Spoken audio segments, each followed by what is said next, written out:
અને હવે કરીશું બુલેટિનની શરૂઆત એ જ ઐતિહાસિક સમાચાર સાથે જે ઐતિહાસિક પેકેજ જાહેર થયું છે।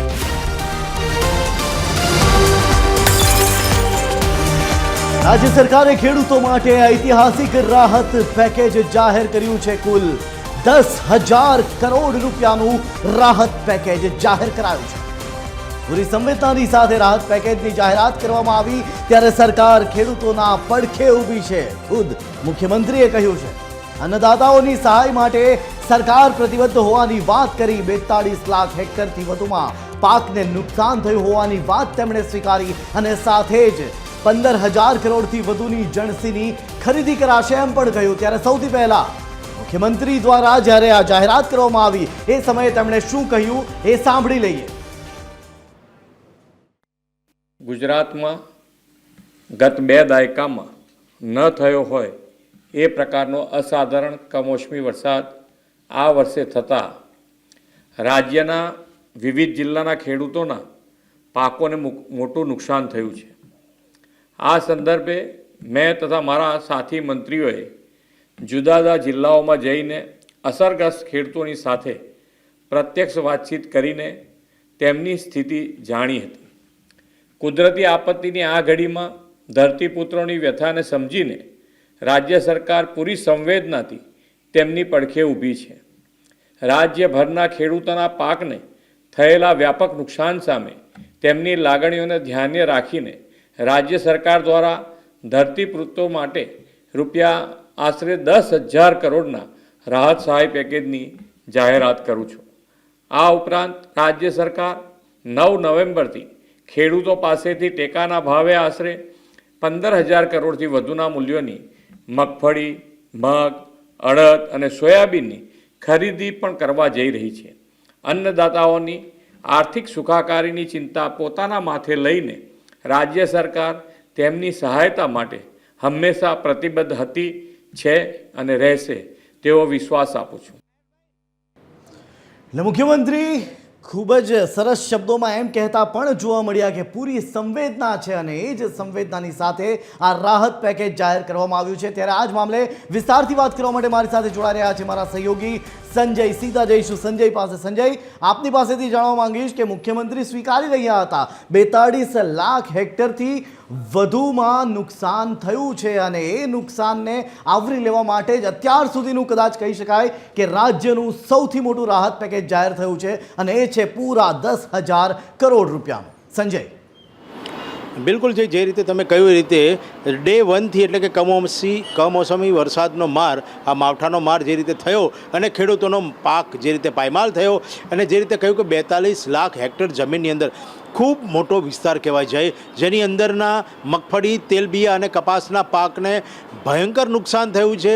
જેને કહી શકાય કે એને પોતાના ખેતરમાંથી, પોતાની જમીન ઉપરથી એને ઊંચકી પણ ન શકાય અને ઊંચકવાનો પણ જેને કહેવાય કે કોઈ સફળ, જેને એને કહી શકાય કે એટલું બધું નુકસાન કે જેને કહેવાય કે કોઈ ફાયદો નહીં, એવા પ્રકારની આખી પરિસ્થિતિની અંદર જ્યારે સમીક્ષા બેઠકો ગોઠવાય, જ્યારે મુખ્યમંત્રીએ પહેલા જ દિવસથી એની તમામ વાત ઉપર એમની નજર રાખી, અધિકારીઓની સાથે પૂછ્યું, મંત્રીઓને મોકલ્યા, સર્વેની કામગીરી માટે ટીમ પણ મોકલવામાં આવી, સૌથી મોટી ટીમ મોકલવામાં આવી હતી અને ત્યારબાદ મુખ્યમંત્રી પોતે ખૂબ અલગ જગ્યાએ પોતે વ્યક્તિગત ત્યાં જેને કહેવાય કે ખેતરોમાં જઈને, જમીનો ઉપર જઈને ખેડૂતોના પાકને થયેલા નુકસાનનું જે રીતે તાગ મેળવ્યો એટલું જોતાં એટલું કહી શકાતું હતું કે આવનારા દિવસોની અંદર કદાચ જે રીતે કૃષિ પેકેજ જાહેર કરવામાં આવશે અથવા તો આ માવઠાના માર ઉપર મલમ લગાવવાનું જે પેકેજના જાહેરાત કરવામાં આવશે એ કદાચ સૌથી વધુ હશે અને આખરે એવું જ થયું। જ્યારે આપણે વાત થઈ હતી ત્યારે TV30ને પણ કહ્યું હતું કે 5,000 કરોડ કરતાં પણ આ રકમ વધી શકે છે અને એવું જ થયું અને એ જે રીતે કહી શકાય કે 10,000 કરોડનું જે પેકેજ જે છે એ રાહતનો મલમ અત્યારે ખેડૂતો માટે કહી શકાય।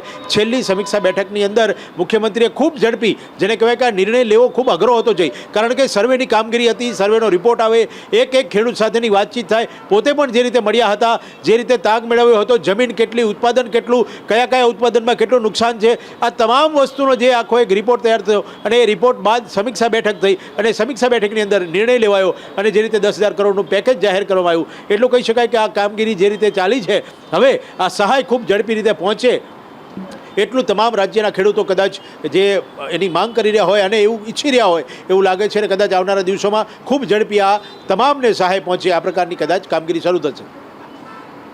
ટાઈમલાઈન સેટ થઈ હોય હાલ એવું પ્રતીત થઈ રહ્યું છે, કારણ કે આપ જોશો કે 3 દિવસ પહેલા મુખ્યમંત્રી ગીર સોમનાથ અને જૂનાગઢની મુલાકાતે જાય છે, જ્યાં તેઓ ખેડૂતો સાથે સંવાદ કરે છે કે જેઓને નુકસાન પહોંચ્યું હતું. બીજા દિવસે સર્વેની કામગીરી પૂર્ણ થાય છે અને એના ત્રીજા દિવસે જીતુભાઈ વાઘાણી આવે છે, જેઓ મગફળી ખરીદી ઉપર વાત કરે છે અને મગફળી ખરીદી આ વખતે સૌથી વધુ કરવામાં આવશે એમ તેઓ કહે છે. ત્યારબાદ બેક ટુ આજની વાત આપણે સીધા કરીએ કે આજે વહેલી સવારથી એક બાદ એક બેઠકો યોજાવી, બપોરના સમયે સમીક્ષા બેઠક થવી અને અચાનક સાંજ થતાં જ મુખ્યમંત્રીની આ જાહેરાત થવી. શું કહેશો આપ? એક આખી ટાઈમલાઈન સેટ થઈ છે સંજય. બિલકુલ બિલકુલ, તમે જે રીતે કહ્યું રીતે જઈ અહીંયા જોવા જઈએ તો મુખ્યમંત્રીએ પોતે જે રીતે તાગ મેળવ્યો, તરત જ પહોંચી ગયા અને જે રીતે અને એક તરફ જે રીતે આપણે અગાઉ વાત કરી તે નારાજગી દિવસે ને દિવસે વધી રહી હતી. ખેડૂતોને નુકસાન થયું છે. નુકસાન વેઠનાર માણસ નારાજ થતો હોય છે, એને નારાજ થવાનો હક પણ હોય છે. રાજ્યના ખેડૂતોની નારાજગી આખરે સરકાર ભૂપેન્દ્ર પટેલ સરકારને કદાચ ન પોસાય તેવું હતું અને એના જ કારણે ખૂબ ઝડપી નિર્ણય કરવાનો હતો. નિર્ણયની અંદર પણ તમામ સર્વેની કામગીરીને ધ્યાને લેવાની હતી, નુકસાનના તમામ ગણતરીને લેવાની હતી, કેટલું ક્યાં કેવા પ્રકારનું નુકસાન છે, આ તમામ વસ્તુનો તાગ મેળવીને રિપોર્ટ થયો અને સમીક્ષા બેઠક જે રીતે તમે કહ્યું એ રીતે સવારથી લઈને સાંજ સુધી જે તમામ પ્રકારની આજે જે ઉઠક બેઠકો થઈ, જેની અંદર ચર્ચાઓ થઈ, એ ચર્ચાને અંતે અત્યારે 10,000 કરોડનું પેકેજ જાહેર કરવામાં આવ્યું છે. એટલે એટલું કહી શકાય કે સાંજ પડતા સુધીમાં આખો જે તમે સમયક્રમ જુઓ તો જે રીતે હજુ તો એકાદ વીક જેટલો આ સમય થયો છે અને એકાદ વીકથી જે રીતે સરકારે ધ્યાન દઈને જે રીતે પોતે મુખ્યમંત્રીએ રસપૂર્વક ખેડૂતોની સાથે વાતો કરીને પોતાના તમામ અધિકારીઓને જે રીતે આદેશો આપ્યા હોય અને જે રીતે સર્વેની કામગીરી માટે જે ટીમો મોકલવામાં આવી હતી, આ તમામ પ્રકારની જે ઘટના તમે જુઓ તો તમને લાગે કે જે રીતે રાજ્ય સરકારે લાગણીપૂર્વક સંવેદનશીલ સરકાર છે એ ખરેખર સ્પષ્ટપણે સાબિત કરવા માટે થઈને જે રીતે ટીમો મોકલી અને ટીમેની સર્વે કામગીરી બાદ 10,000 કરોડનું પેકેજ જાહેર કર્યું છે. ખૂબ મોટું પેકેજ કહી શકાય. આખરે આ પેકેજનો જે રીતે માવઠાનો માર અથવા માવઠાનો મલમ કેટલો કહી શકાય છે એ તો આવનારા દિવસોમાં કોને કેટલી કેવી રીતે રાહત મળે છે, કયા પ્રકારે આપવામાં આવે છે એના ઉપરથી ખાતરી થશે. પણ હાલ પૂરતું જે રીતે પેકેજ જાહેર કરવામાં આવ્યું છે 10,000 કરોડનું, જય નાની રકમ નથી, ખૂબ મોટી રકમ કહી શકાય. અને જે વિસ્તારમાં જે રીતે નુકસાન થયું છે એ પ્રમાણે એટલું જોતાં એટલું કહી શકાય કે કંઈ નહીં, અત્યારે ખેડૂતોને મલમ જે રીતે રાજ્ય સરકાર ખેડૂતોની પડખે જે વાતો ચાલતી હતી એને લઈને એટલું કહી શકાય કે જે ચર્ચાઓ 5,000 કરોડની હતી તેને લઈને જ્યારે ડબલ એટલે કે 10,000 કરોડના પેકેજની જ્યારે જાહેરાત થઈ છે ત્યારે એટલું કહી શકાય કે આવનારા દિવસોની અંદર ખેડૂતોને આ રાહત મળશે તો કદાચ એને કંઈક મલમ લાગ્યો હોય એ પ્રકારનો એને અનુભવ થશે. જય. ખેડૂતોને મલમ લાગ્યો હોય એમ એ માટે જ આ રાહત પેકેજ એ પ્રકારનું જ હાલ પ્રતીત થઈ રહ્યું છે. સંજય, આપની પાસે ફરી એક વખત આવીશ, હાલ આપ જોડાયેલા રહેજો. 15,000 કરોડથી વધુની જણસીની ખરીદી પણ કરાશે. મુખ્યમંત્રીએ પોતાની જાહેરાત સાથે આ વાત પણ કહી છે. રાજ્ય સરકારે ખેડૂતો માટેનું જ આ પેકેજ જાહેર કર્યું છે. ખેડૂતોની સાથે સંવેદના રાખી, પૂરેપૂરી સંવેદનાની સાથે આ રાહત પેકેજની જાહેરાત કરવામાં આવી છે.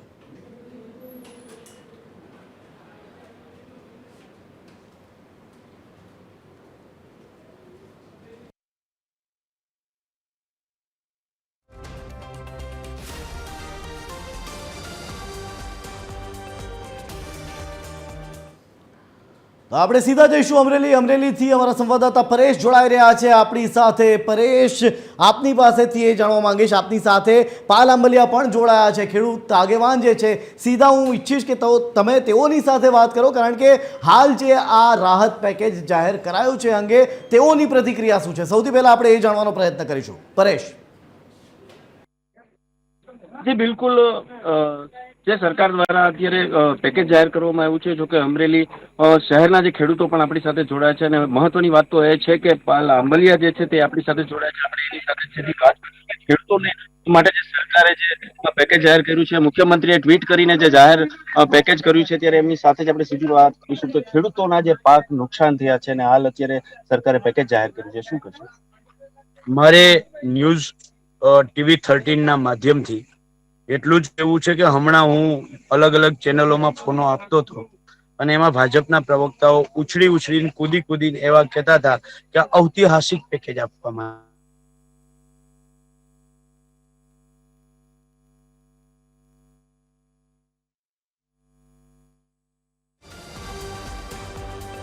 ફરી એક વખત પરેશ સાથે જોડાવાનો પ્રયત્ન કરીશું. હાલ સંપર્ક કપાઈ ગયો છે. તો આ એક ઐતિહાસિક પેકેજ જાહેર થયું છે. પૂરી સંવેદનાની સાથે આ પેકેજ જાહેર કરવામાં આવ્યું છે.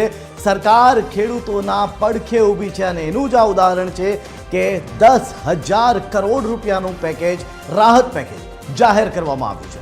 ફરી એક વખત આપણે સંજય પાસે જઈશું. સંજય, તમારી પાસેથી એ પણ જાણવા માંગીશ કે એક તરફ આજે બપોરે સૌથી પહેલા એ જાહેરાત થવી કે શનિવાર હોવા છતાં સચિવાલય ચાલુ રહેશે આવતીકાલે પણ, અને ત્યારબાદ મુખ્યમંત્રીની આ જાહેરાત થવી એટલે કે પહેલાથી આખું પ્લાનિંગ કરી દેવામાં આવ્યું હતું. સચિવાલયનું કામ વધશે અને એના માટે તમામે હાજરી આપવી પડશે. એ માટે જ કદાચ આવતીકાલની રજા પણ રદ કરવામાં આવી હોઈ શકે. સંજય. બિલકુલ જય, હું આપણે થોડા ફ્લેશબેકમાં લઈ જાઉં તો મૃદુ અને મક્કમ મુખ્યમંત્રી ભૂપેન્દ્ર પટેલ કહેવાય એનું કારણ છે જે દિવસે એમને શપથ લીધા હતા. હમણાં જે નવા મંત્રીમંડળ પહેલાં જ્યારે પ્રથમ વખત જ્યારે મુખ્યમંત્રી બન્યા ત્યારે એમણે શપથ લીધા હતા, એ વખતે પણ સૌરાષ્ટ્રની અંદર વાતાવરણને ગમરોડતું એક તોફાન હતું ને તોફાનની અંદર તાત્કાલિકપણે પોતે સીધા જ વિસ્તારની મુલાકાતે પહોંચી ગયા હતા. એટલે જેને કહી શકાય કે ત્વરિત પગલાં લેવાનું, ત્વરિત નિર્ણય કરવાનો જે સરકારનો જે રીતે અભિગમ છે, કદાચ એ જોતા એવું લાગે છે કે રાજ્યની ખેડૂત જે રીતે નારાજગી હતી એના આક્રોશની વાતો ફેલાઈ હતી અને એટલી જ ઝડપે એની નારાજગીને જે રીતે શાંત પાડવી અથવા એની નારાજગી છે એમાં થોડો મલમ લગાવો એ પ્રકારની તૈયારી રાજ્ય સરકારની હતી, જેને કહી શકાય કે ડે 1 થી કામગીરી ચાલુ હતી. અને હવે જ્યારે સંપૂર્ણપણે જ્યારે 10,000 કરોડનું પેકેજ જાહેર કરવામાં આવ્યું છે ત્યારે એટલું કહી શકાય કે અત્યારે રાહતના પેકેજ તરીકે રાજ્ય સરકાર ખરેખર ખેડૂતોની પડખે ઊભી હોય એ પ્રકારનું કહી શકાય છે. અને ગૌરવ લેવા જેવી બાબત છે કે જે રીતે, કારણ કે આ કુદરતી આફત હતી, આ રીતે જેને કહેવાય કે આ કુદરતનો કહેર હતો અને એની અંદર જ્યારે નુકસાન વેઠવાનો વારો ખેડૂતોને આવ્યો છે, કારણ કે આ કુદરતી તોફાનની અંદર કોઈના હાથમાં કશું નથી હોતું, ત્યારે એવા સમયે એટલું કહી શકાય છે કે રાજ્ય સરકાર જેની જવાબદારી આવે છે પોતાના રાજ્યની જનતા ક્યાંય પીડાય અથવા જે રીતે એનો પ્રશ્ન હોય તો એનો હલ કરવો અથવા તો એના માટે કંઈ નિરાકરણ કરવું, તો આ અત્યારે દેખાઈ રહ્યું છે સ્પષ્ટપણે કે રાજ્યની સરકાર. જી સંજય, હું આપને અટકાવવા માંગીશ. આપણી સાથે ભાવનગરથી અલ્પેશ અને ગીર સોમનાથથી મહેશ જોડાઈ રહ્યા છે, આપણા સંવાદદાતા. સૌથી પહેલા મહેશ, હું આપની પાસે આવવા માંગીશ. સરકારે જાહેર કર્યું છે રાહત પેકેજ અને ત્યારબાદ તમે કેટલાક ખેડૂતો સાથે વાતચીત પણ કરી હશે. શું કેવો પ્રતિભાવ છે ખેડૂતોનો? મહેશ. જે ખાસ કરીને વાત કરવામાં આવે તો ગીર સોમનાથ જિલ્લામાં જે કમોસમી વરસાદ પડ્યો હતો ને તેમના કારણે જે ખેડૂતોના પાકને વ્યાપક નુકસાન છે તે પહોંચ્યો હતો. મગફળી, સોયાબીન સહિતના પાકો છે તેમાં ભારે નુકસાન પહોંચ્યો હતો અને ખેડૂતોની પણ એક જ માંગ હતી કે સરકાર વહેલી તકે રાહત પેકેજ છે તે જાહેર કરે. ત્યારે અનેક જે મંત્રીઓ છે તેમણે પણ ગીર સોમનાથની મુલાકાત લીધી હતી. ગુજરાતના મુખ્યમંત્રી ભૂપેન્દ્રભાઈ પટેલ પણ જે ગીર સોમનાથના જે કોડીનાર તાલુકામાં છે તે પ્રવાસ કર્યો હતો. ત્યારે ખેડૂતો એક જ માંગ કરી રહ્યા હતા કે વહેલી તકે રાહત પેકેજ જાહેર કરે અને ખેડૂતોને થોડો ફાયદો પહોંચે. ત્યારે આજે ગુજરાતના મુખ્યમંત્રી ભૂપેન્દ્ર પટેલ 10,000 કરોડના જે રાહત પેકેજ છે તે જાહેરાત કરવામાં આવી છે. ત્યારે ખેડૂતોમાં પણ હાલ તો ખુશીનો માહોલ છે. ખાસ કરીને વાત કરવામાં આવે તો લાંબા ખેડૂતોમાં ખુશીનો માહોલ છે. આપણી સાથે ભાવનગરથી અલ્પેશ પણ જોડાયા છે. મહેશ, આપણી સાથે ભાવનગરથી અલ્પેશ પણ જોડાયા છે. આપણે અલ્પેશ પાસે જઈશું. અલ્પેશ, શું કહેવું છે તમારા વિસ્તારના ખેડૂતોનો? અંતરિયાળ વિસ્તારોમાં ખેડૂતોને ઘણું નુકસાન ગયું હતું, પણ આખરે 10,000 કરોડ રૂપિયાની રાહત પેકેજની જાહેરાત થઈ છે, ત્યારે આપના વિસ્તારના ખેડૂતો શું કહી રહ્યા છે? અલ્પેશ. જે ચોક્કસથી જે પ્રકારે ભાવનગર જિલ્લો છે તે આ કમોસમી વરસાદમાં ભાવનગર જિલ્લો છે તેનો મહુવા તાલુકો છે તે સૌથી વધુ વરસાદી માહોલને લઈને હેરાન પરેશાન થયો હતો. ત્યારે જે મુખ્યમંત્રી દ્વારા જે 10,000 કરોડની જે જાહેરાત કરવામાં આવી છે સહાય પેકેજ, ક્યાંક ને ખેડૂતો માટે એક કહી શકાય કે ખૂબ જ રાહતની વાત છે, કારણ કે અહીંના ખેડૂતો છે તે ખૂબ જ મુશ્કેલી ભોગવી રહ્યા હતા. હજુ પણ ખેતરોમાં જઈ શકાય તેવી પરિસ્થિતિ નથી, સાથે ખેડૂતોને આજે સહાય છે તે ક્યાંક ને ક્યાંક મહદઅંશે ખૂબ જ રાહત જેવા સમાચાર કહી શકાય. બીજી તરફ વાત કરીએ તો જે પ્રકારે ટેકાના ભાવે મગફળી સહિતની જે જર્સી ખરીદવાની વાત કરી છે, ત્યારે આજે 9 તારીખથી જે ખરીદી થશે તે પણ ખેડૂતો માટે ખૂબ જ રાહતની જે વાત છે કહી શકાય, કારણ કે અહીંના ખેડૂતો છે તેને નુકસાની લઈને પાયમાલ થયા હતા. ખેડૂતોની હાલત હજુ પણ કફોડી છે. ત્યારે સરકાર દ્વારા જે પ્રકારે રાહત પેકેજ જાહેર કર્યા છે ત્યારે ખેડૂતો માટે કહી શકાય આશીર્વાદ સમાન જે જાહેરાત છે તે મુખ્યમંત્રી દ્વારા કરવામાં આવી છે. મુખ્યમંત્રી દ્વારા જે પ્રકારે જાહેરાત કરી છે તે પ્રકારે ખેડૂતોમાં હાલ ઉત્સાહ અને રાહતની લાગણી છે તે જોવા મળી રહી છે. મદરૂપ પેકેજ જાહેર થઈ રહ્યું છે। ત્યારે સંજય, મહેશ, અલ્પેશ, આપ ત્રણેય જોડાયા બદલ આપનો આભાર।